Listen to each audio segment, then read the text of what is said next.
The bell above the diner door jingled softly as the rain tapped on the windows like a lullaby for the weary. It was 6:42 a.m. on a Thursday morning, slow, gray, and quiet, the kind of morning where hope feels like a distant memory. Wearing a damp hoodie and faded jeans, the man who entered looked like any other early commuter. He slid into a corner booth, shaking the rain from his sleeves. No one noticed him.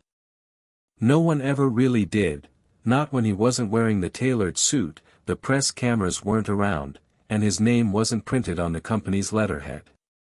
His name was Jason Hale, CEO of Brewell Enterprises, the largest coffee franchise in the country. But this morning, he wasn't Jason the boss, he was just Jay, a stranger in town with nothing but a hunger for decent coffee and maybe a glimpse into the world his executives always spoke about but rarely understood.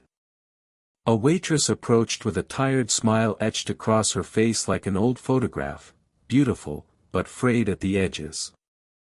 "Morning, sir. Coffee and toast?" she asked automatically, her voice hoarse yet gentle.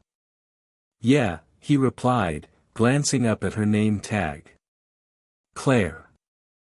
She poured his coffee with practiced ease, her hands slightly trembling, the telltale sign of fatigue far beyond a night's lost sleep.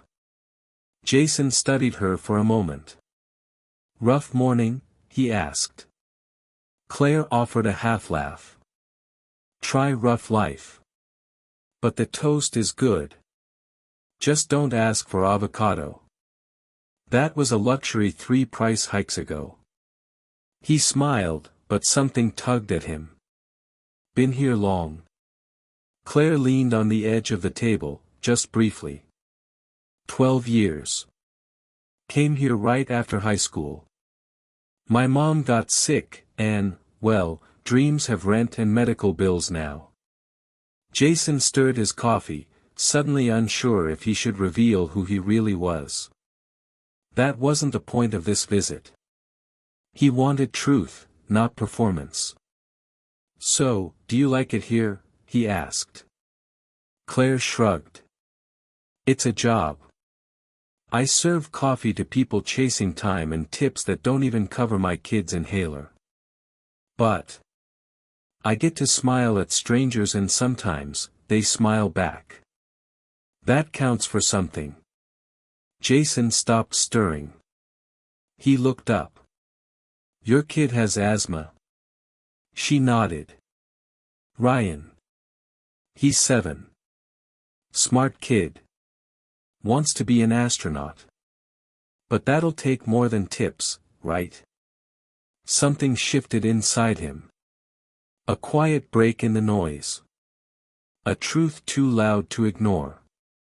Claire walked away to tend to another table, not knowing that she had just shaken a man who signed million-dollar vendor deals without blinking.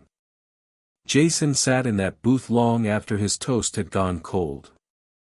3 weeks later. The same bell jingled.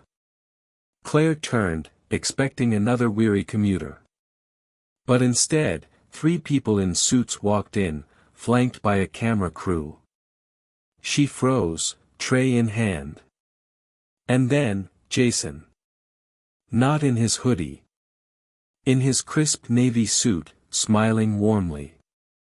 "Claire," he said, approaching, "I need to confess something." Her jaw nearly dropped. You're. He nodded. "Jason Hale. CEO of Brewell. That morning, wasn't just breakfast. I came here undercover to see what our world looks like from the ground. And what I saw, was you." The cameras rolled, but for Claire, the world narrowed to just his words. "You reminded me what this company is really about. People. Grit. Hope. And so, today, I'm making changes." He reached into his pocket and pulled out a crisp envelope. Inside was a check. "For the past 12 years of loyalty we never recognized. For your son's healthcare. For a future where tips don't decide your worth. Claire opened it with shaking hands. Tears brimmed in her eyes. Jason, this is $150,000. He nodded. And there's more. We're setting up a foundation in your name to help single parents working in our franchises, so no other parent has to choose between groceries and medicine. The diner clapped. A customer even stood to hug her. Claire, speechless for the first time in years, whispered, "Thank you, for seeing me." Jason smiled. "I didn't just see you, Claire. You opened my eyes." Months later, Claire stood at the ribbon-cutting ceremony for the Claire's Cup of Hope Foundation. Ryan, holding a little toy rocket, stood beside her. She no longer worked for tips, but she still smiled at strangers. Because kindness, like coffee, is best when served warm. In a world chasing profits, it's easy to forget the people who pour the coffee and carry the weight of invisible battles. But sometimes, all it takes is one honest conversation to change everything. Kindness isn't just a feeling, it's action. And it starts with seeing each other.